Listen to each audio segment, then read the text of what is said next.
Good morning dear student. मैं सोनाली स्वागत करती हूँ मेरा चैनल बायोलॉजी सोनाली में। तो आज हम देखेंगे बीएससी सेकंड सेमेस्टर का कोर पेपर 4 जो कि सेल बायोलॉजी का यूनिट 1, जिसमें कि और एक नया टॉपिक सिंपल डिफ्यूजन। तो प्रीवियस क्लास में हम लोग ट्रांसपोर्ट एक्रॉस सेल मेम्ब्रेन देखे थे। तो ये जो ट्रांसपोर्ट एक्रॉस सेल मेम्ब्रेन में हम लोग 3 तरह का जो ट्रांसपोर्ट होता है उसके बारे में डिस्कशन किए थे। एक है सिंपल डिफ्यूजन, एक है फैसिलिटेड डिफ्यूजन और तीसरा है एक्टिव ट्रांसपोर्ट। तो आज हम वही उसी का एक पार्ट सिंपल डिफ्यूजन के बारे में डिस्कशन करेंगे। तो क्लास स्टार्ट करने से पहले जो भी मेरे चैनल पर नए आए हैं, अगर आप मेरे चैनल को सब्सक्राइब नहीं किए तो सब्सक्राइब कीजिए और ज़रूर एक लाइक और शेयर कीजिएगा। और आपके लिए एक सरप्राइज है। सरप्राइज तो नहीं है, मैं ऑलरेडी बोल चुकी हूँ टेलीग्राम चैनल पर कि बहुत जल्दी आपका जो माइक्रोबायोलॉजी का हम लोग क्लास ख़त्म कर चुके थे उसका जो एमसीक्यू क्लास होगा, ठीक है, एमसीक्यू सीरीज उसका बहुत जल्द शुरू होने वाला है।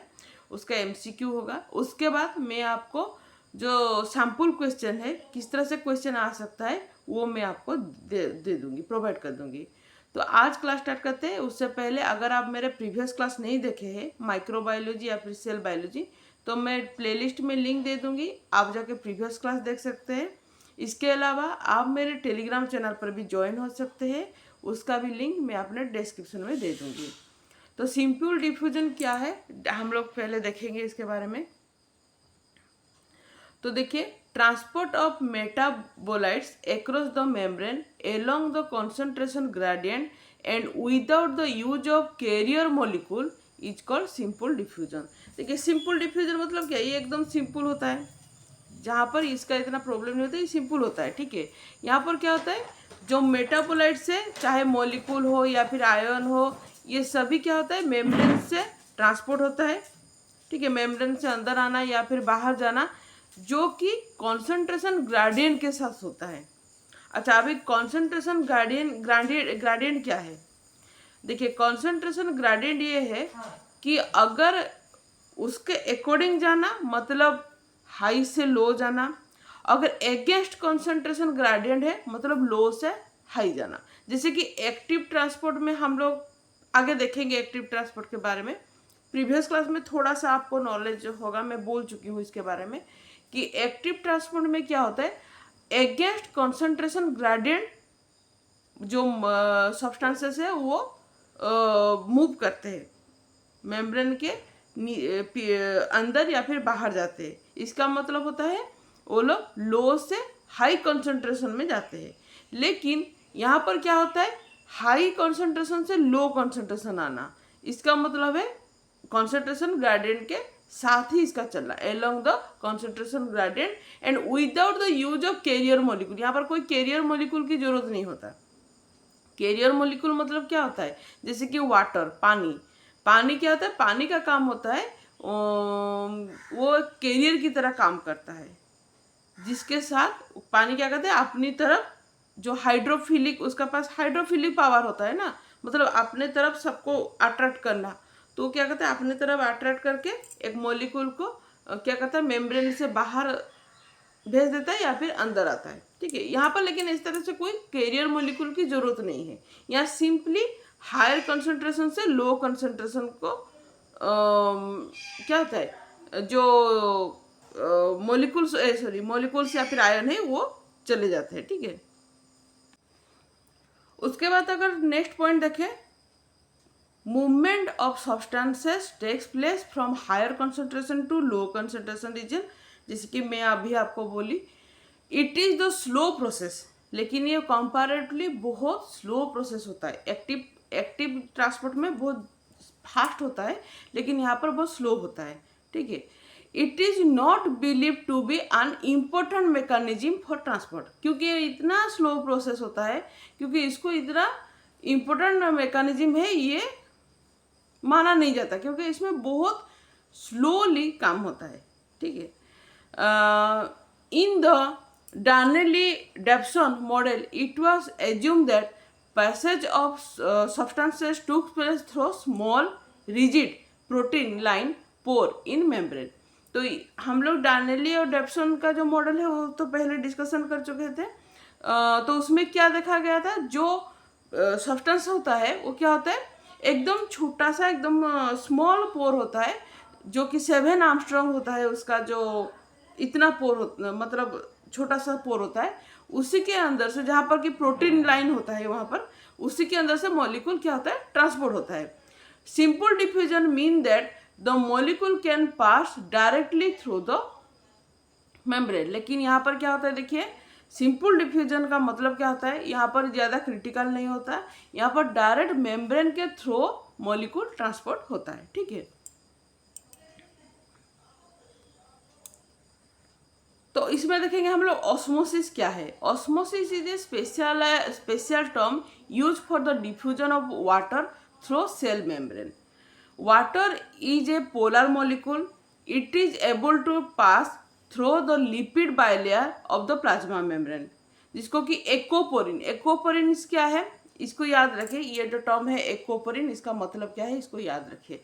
एक्वापोरिन होता है जो transmembrane protein that form hydrophilic channel, मतलब सोचिए ये एक आपका सेल मेम्ब्रेन है, ठीक है, सेल मेम्ब्रेन या फिर प्लाज्मा मेम्ब्रेन है। तो वहाँ पर क्या होता है, एक इस तरह से एक जगह होता है जहाँ पर इस तरह से आपका पोर जैसा होता है, ठीक है, जिसको कि हम लोग ट्रांसमेम्ब्रेन भी बोलते हैं, ट्रांसमेम्ब्रेन प्रोटीन बोलते हैं, जिसमें कि हाइड्रोफिलिक चैनल होता है। मतलब वहाँ पर क्या होता है, जो मॉलिक्यूल होता है वो अपनी तरह एक दूसरे अपने की तरफ क्या होता है, अट्रैक्ट कर पाते हैं, हाइड्रोफिलिक पावर होता है वहाँ पर, ठीक है, उसको एक्वापोरिन बोला जाता है। ठीक है, water passes by diffusion from a region of higher to region of lower concentration. Water is never transport actively, that is never move against its concentration gradient. लेकिन वाटर कभी भी मूव नहीं करता, लेकिन वो क्या करता है, वाटर डिफ्यूज होकर कंसंट्रेशन ग्रेडियंट के अगेंस्ट में कभी मूव नहीं होता है। वो क्या करता है, सिंपल इस तरह से जो डिफ्यूजन होता है हाई कंसंट्रेशन से लो कंसंट्रेशन को मूव करता है वाटर। ठीक है, कभी भी वो कंसंट्रेशन ग्रेडियंट के अगेंस्ट में मूव नहीं करता, इसको याद रखिए। एग्जाम्पल है the reabsorption of water from kidney tubule back into the blood depend on the water following behind the active transport of sodium। ये इसका एग्जाम्पल है। ठीक है, नेक्स्ट देखते हैं। अगर इस तरह से देखें तो ये 3 तरह का हम लोग ऑस्मोसिस देखेंगे, एक है हाइपोटोनिक, एक है हाइपोटोनिक और तीसरा है आइसोटोनिक सॉल्यूशन। हाइपोटोनिक सॉल्यूशन क्या होता है, if the concentration of water in the medium surrounding a cell is greater than that of the cytosol. अगर हम लोग देखें एक सेल का जो सराउंडिंग है वहाँ का जो वाटर का कंसंट्रेशन हाई होगा और सेल के अंदर का जो कंसंट्रेशन होता है वाटर वो लो होगा, कंपैरेटिवली लो होगा। The medium is said to be hypotonic, तो वहाँ पर हाइपोटोनिक बोला जाता है। Water enter the cell by osmosis, तो यहाँ पर क्या होगा, हाई कॉन्सेंट्रेशन से लो कॉन्सेंट्रेशन को वाटर मूव करेगा। ठीक है, क्योंकि ये कॉन्सेंट्रेशन ग्रेडियंट के अगेंस्ट में कभी मूव नहीं करता। तो सराउंडिंग में अगर हाई है, अगर सेल के अंदर अगर कम है, तो क्या होता है, वाटर सराउंडिंग एंड एटमोस्फियर से क्या होता है, सेल के अंदर वाटर मूव कर जाता है। ठीक है, इसको हाइपोटोनिक बोला जाता है। Water enter the cell by osmosis if RBC placed in the hypotonic solution. अगर इसी तरह से अगर किसी आरबीसी को कोई हाइपोटोनिक सॉल्यूशन में रखा जाए, the RBC will burst immediately, इसको हेमोलिसिस बोला जाता है। ठीक है, it builds turgor within the cell, the turgor pressure equal the osmotic pressure, osmosis ceased. तो क्या होता है, यहाँ पर क्या होता है, वहाँ पर टॉर्जर प्रेशर बढ़ना शुरू हो जाता है, क्योंकि वहाँ पर क्या होता है, एक हाइपोटोनिक सॉल्यूशन में वहाँ पर कंसंट्रेशन हाई होगा और आरबीसी में कम होता है कंसंट्रेशन सॉल्यूशन। तो अल्टीमेटली क्या होता है, बाहर से क्या होगा, जो सॉल्यूशन होता है आरबीसी के अंदर चलाएगा, तो आरबीसी क्या होगा, एक टाइम पर आकर वो ब्रस्ट करेगा। ठीक है, उसको हेमोलिसिस भी बोला जाता है। ठीक है, अच्छा, आइसोटोनिक क्या होता है, When the RBC placed in a 0.9% salt solution, they neither gain nor loss water by osmosis. क्योंकि ये माना जाता है कि जहाँ पर दोनों का कंसंट्रेशन अगर इक्वल हो जाए, इसीलिए सॉल्ट सोल्यूशन 0.9% सॉल्ट सोल्यूशन में उसको रखा जाता है। तो क्या होगा, रखा जाएगा। अगर ये एक्सपेरिमेंट करना होता है तो क्या होगा, दोनों का कंसंट्रेशन इक्वल हो जाता है, तो वहाँ पर ना ही आरबीसी से कोई सॉल्यूशन लॉस होता है, ना वो कोई सॉल्यूशन को गेन करता है। ठीक है। Such solution is said to be isotonic, उसको आइसोटोनिक बोला जाता है। The extracellular fluid ECF of mammalian cell is isotonic to their cytoplasm. इसीलिए अगर हम लोग यहाँ पर बोले जो साइटोप्लाज्म होता है यार, उसका जो सराउंडिंग एनवायरनमेंट होता है, जहाँ पर एक्स्ट्रा सेलुलर फ्लूइड होता है, दोनों का जो सॉल्यूशन का जो कंसंट्रेशन होता है वो इक्वल होता है। कहाँ पर? इन केस ऑफ मामल सेल। ठीक है। यहाँ पर आइसोटोनिक दिखाई देता है। हाइपोटोनिक सॉल्यूशन क्या होता है? जहाँ पर कि एनवायरनमेंट का जो कंसंट्रेशन होता है वो लो होता है, कंपैरेटिवली सेल के अंदर का जो एनवायरनमेंट होता है वहाँ पर हाई होता है। ठीक है। उसका है क्या मतलब, हाइपोटोनिक का ऑपोजिट होता है hypotonic. If RBC are placed in a sea water salt solution, जो कि एकदम उसमें ज़्यादा सॉल्ट होता है, they lose water by osmosis and the cell shrivel off. मतलब क्या होता है यहाँ पर देखिए, हमें पता है कि अगर आरबीसी के अंदर का जो कंसंट्रेशन होता है वो हाई हो जाएगा, सराउंडिंग एनवायरनमेंट में कंसंट्रेशन लो होता है। ठीक है। इसीलिए क्या होगा, वहाँ पर क्या होगा, आरबीसी से जितना भी सॉल्यूशन होता है वो बाहर निकल जाता है। ठीक है, बाहर, क्योंकि हाई से लो हो जाएगा तो बाहर निकल जाता है, जिसके वजह से अल्टीमेटली क्या होता है, आरबीसी श्रिंक कर जाता है, श्रिंक कर जाएगा। ठीक है। Sea water is hypotonic to their cytosol. ठीक है।